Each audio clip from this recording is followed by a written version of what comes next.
Hello traders, this is Harrison from Officially Above Average Forex, and this is the first episode of our weekly Forex analysis series. The plan for this series is to upload a new video every Monday, where Justin and I review the currencies that we monitored during the previous week, talk about any trades that we may have taken, and then provide an analysis for the next week. So to begin my portion of the video, we're getting started on the Euro-CAD weekly chart. And to just summarize kind of what got priced to where it is now, we ended the year with that oil sell-off that took place, which really hurt the Canadian dollar.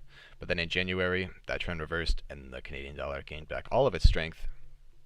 And bears have really been in control up until we reached this support at the 1.49 level, which as you can see has held up very strongly throughout basically all of 2018.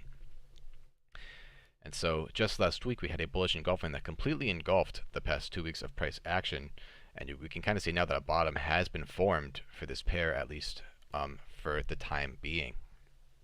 So taking a step closer on the daily chart, you can see we've kind of just been bouncing along the 18 EMA for a while, creating new lower lows, lower highs, lower lows, back to the 1.49 level.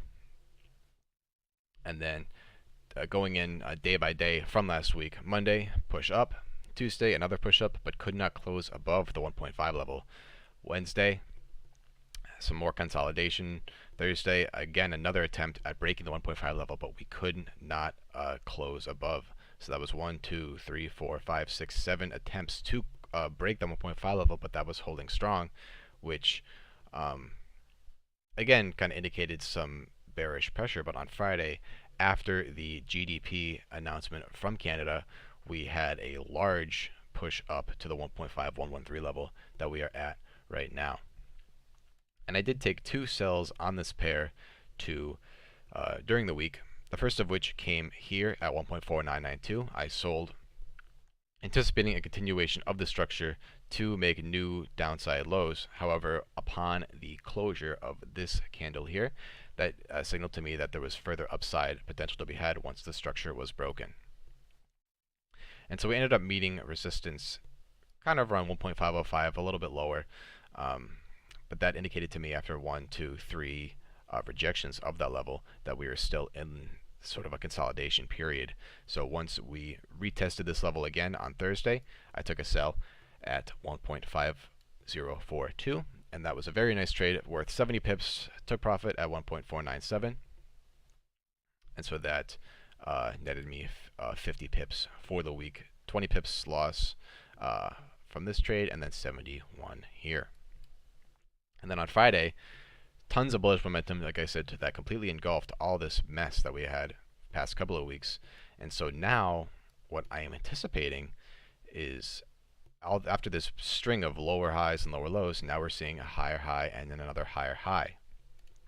So going back out, if we take a fib from swing high to swing low, we can see that a 50% retracement would land us at the 1.526 level, and that is where I'm anticipating price to go next.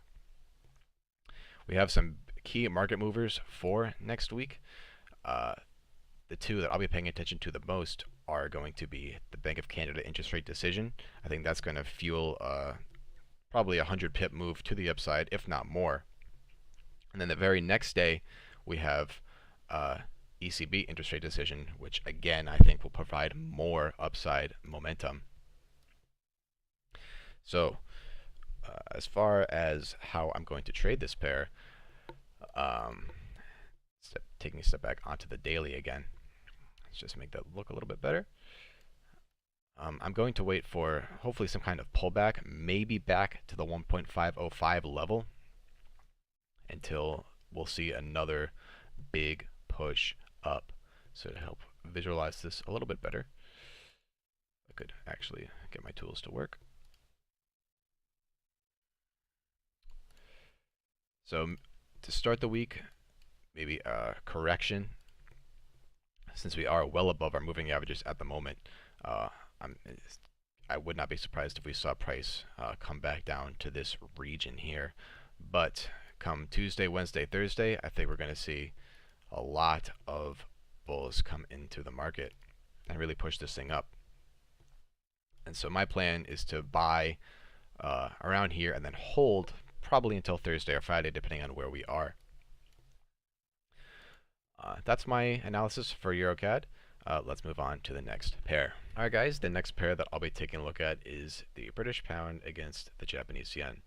So starting the analysis off on the weekly chart, we can see this descending channel that has been formed since the start of last year, with new lower lows being created every few months or so, with that final lower low and bottom being formed after that flash crash that took place in the first week of January. So since then, we have gone up about 1,000 pips from 138 to 148, and we have broken this structure that has been in place for the past year now. So this is looking like a very potential bullish continuation for the second half of 2019. So going into the daily, to get a better picture of things, we had the push up with very few pullbacks from 137 to 145, so about 800 pips there. We then retraced about 400 back to the 141 level until another 700 pip move to the upside to 148, where we are now. So as far as a short-term projection, I am seeing another wave to the downside. I'm not expecting a very strong push, but given the fact that we did just have another 700 pip move to the upside, and we are nearing 150 resistance, which has held strong for a very long time, I think we are going to need to recover a little bit before we can make that push past 150 and beyond. And I'm thinking as long as a no-deal outcome can be avoided from the Brexit scenarios that can occur, I think that will be the major market mover in terms of how this pair is going to play out for the rest of the year.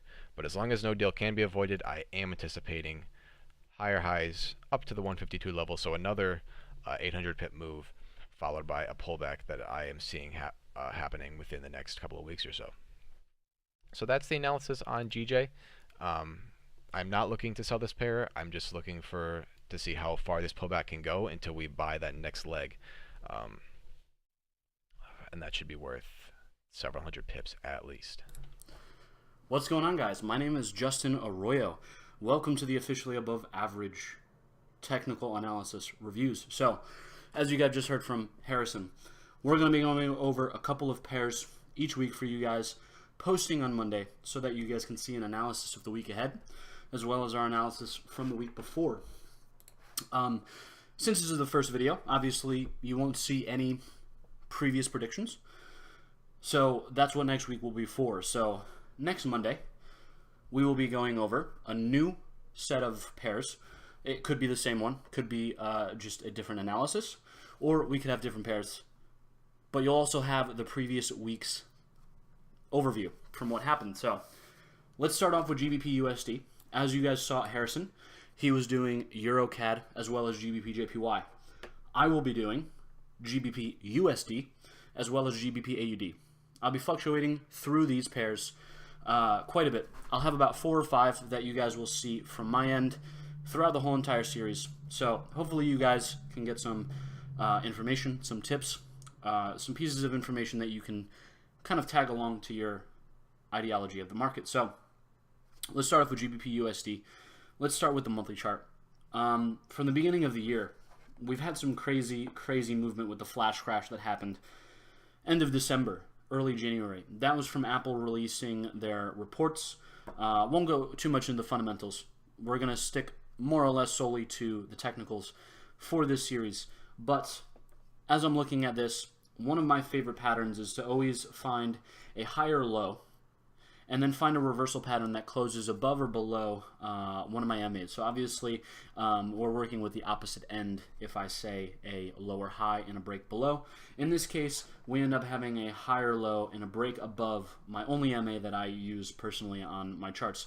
So in the overall scheme of things, starting from this low to this first initial high, we can see that we have a pullback into a very good retracement area. I like to find my reversals somewhere in between 61.8, 710, and 786. So the extension for this will go to 1.5. I'm expecting that to happen over probably a year and a half in order to fulfill. So that is for my journal only. I'll be putting that in there. But I thought it was very cool to point that out for you guys, just so that you guys can see a progression from the very first episode to the later episodes to see how this projection played out. So let's go into what we have very, very recent. So from the very low that we had here around 1.24s, we had the bullish engulfing that broke above not only 1.275, not only 1.3, but also the 8-period MA. So that immediately right there was an indication for bullish momentum. So lower time frames, we had a higher low that was established throughout the weeks, just coming above 1.275, just at 1.2775. We weren't able to break beneath 1.3, skyrocketed back up to break 1.325. So in this case, I do think we still have more bullish momentum and a possible pullback for the weeks to come. I think it would be very nice to come back down to our MA, maybe even 1.3 before we make our way up. As you guys heard from Harrison's analysis, Brexit is what we will be paying attention to fundamentally to find whether the deal or no deal plays out for the Brexit opportunity. And if that happens, we can make money both ways. So we just got to be on top of it. If there is no deal, then most likely the pound will continue to rise.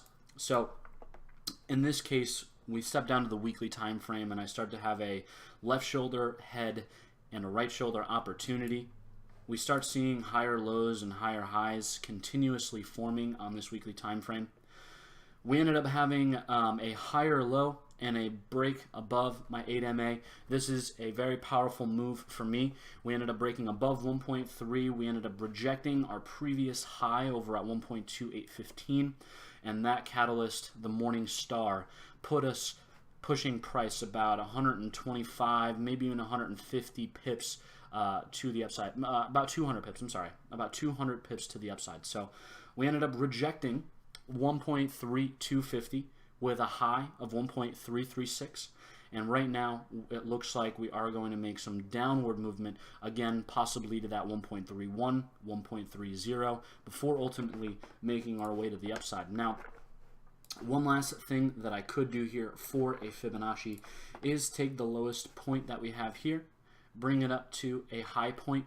I'm going to make it come to the 1.325 just because it's one of my levels. We can see that 382% has been rejected, and the overall extension target 1 would be 1.35, and then you can see 1.38 for the 61.8 extension. So I'm going to be looking for that for the overall push to the upside. Now, one piece of information that I'm going to use is the sellers that were overtaken by the buyers upon the reversal. So this high from the original mother candle of the morning star, that zone right there, if we can get some sort of pullback in that area, I will be looking for a buying opportunity, and that Fibonacci could be taken from point A down at the low, the previous higher low, and then the current high that was made last week just above 1.3250. So stepping down to our time frames lower, I do see a possibility of still working our way to the upside. And this is a piece of information that we have to pay attention to, the previous highs of the move. So this was the overall high. This was the morning star that we ended up having on that weekly time frame, I believe. Yep, the weekly. So any one of these two areas is probably the best bet for a reversal. Thinking if we have point A and point B, right there with the trend line, 0.1, 0.2. It does look like we are breaking that upon today's closure. We still have a lot of bullish momentum, so I'm not going to be looking for any sell-offs this week unless you are a intraday trader.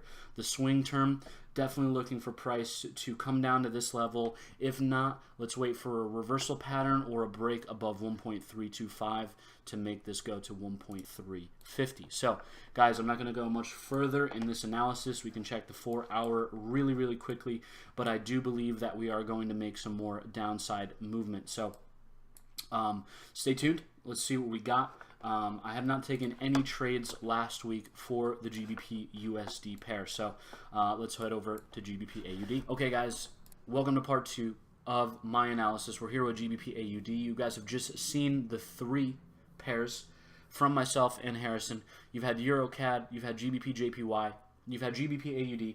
I'm sorry, you've had GBP USD, and you're about to have GBP AUD. So I hope you guys have been enjoying the information.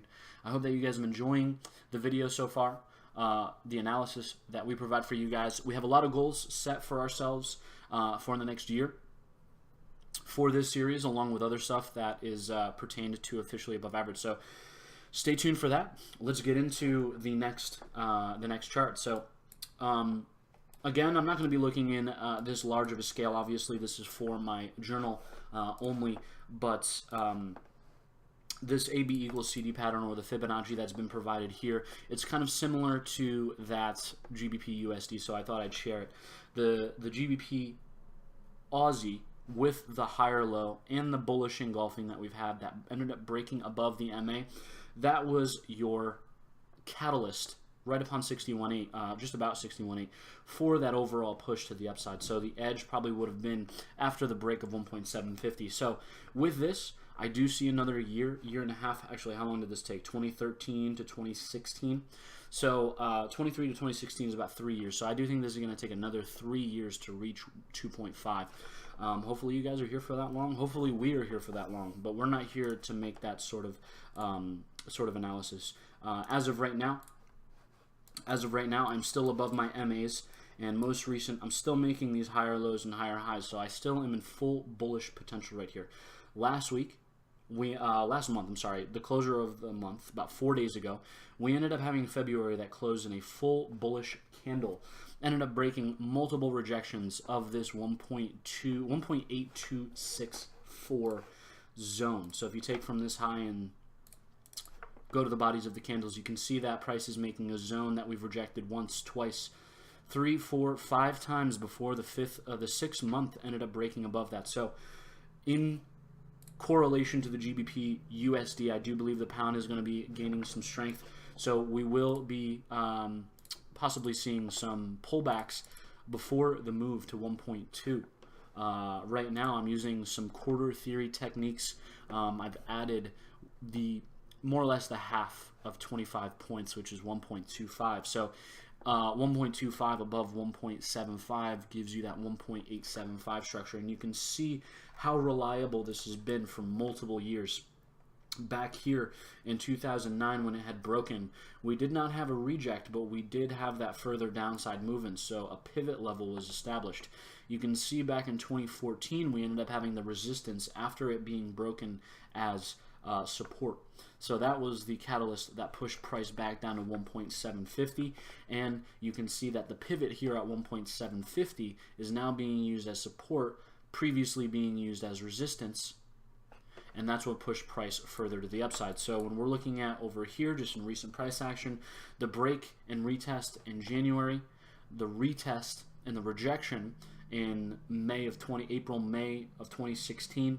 2016 June, we had the drop that ended up breaking that pivot level at 18750. So we're reaching the highs here. So I do think that there is going to be some sort of sell-off, just as we have broken and retested it just on the previous zone over here. Broke it, retested, crashed back to 1.750, broke it,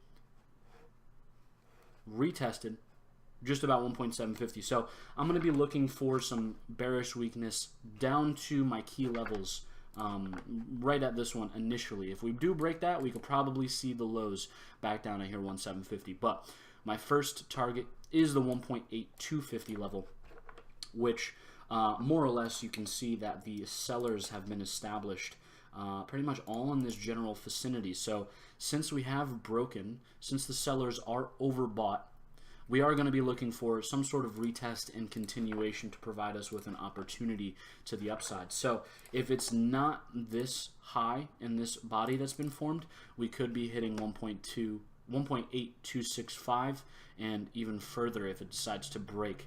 As of right now, let's look for some buying opportunities. A full buy would be a break of 1.8750 and that push higher to 2.0. So last week, being a bullish engulfing, we have taken out all of the stop losses that were made at this area. So we could have a lot of momentum to the downside, possibly. In this case, the daily perspective, I do see us with some downside movements. I've kind of made this resistance a little bit smaller. Bullish candles, for me, create resistance. Sellers enter on the bearish candles. So working our way back down to not only the MA, which would give us this high from January of 2019. Now we could see not only the pullback to that zone, but the bodies as well. So somewhere inside of that range, I'm going to be looking for a buying opportunity. So if we do have a break of that, then we'll see another 150 pip drop to 1.825. If we ended up breaking 1.8250, we could definitely see the lows being reached. Multiple levels, obviously, primarily. We would do 1.8 and then 1.775 before heading to that 1.750 level. So we have plenty of opportunities that we're going to be paying attention to. Currently, I do think that we're going to have some downside movement, and one of the opportunities, like I've been showing you quite often in the GBP AUD and the GBP USD, was either the break above. All right, let me show you real quick. Once I've had higher lows established, this was a higher low, this was a higher low, there was buying opportunities that were made. So overall, I had point A, point B, and point C with the bullish engulfing above the MA, creating higher lows, immediate entry. So now if we're heading down to the 4-hour, a similar opportunity, obviously less reliable because it's on a lower time frame, but depending on how experienced you are on the market, you're going to be able to figure this out. So I've had 3 tests of the high.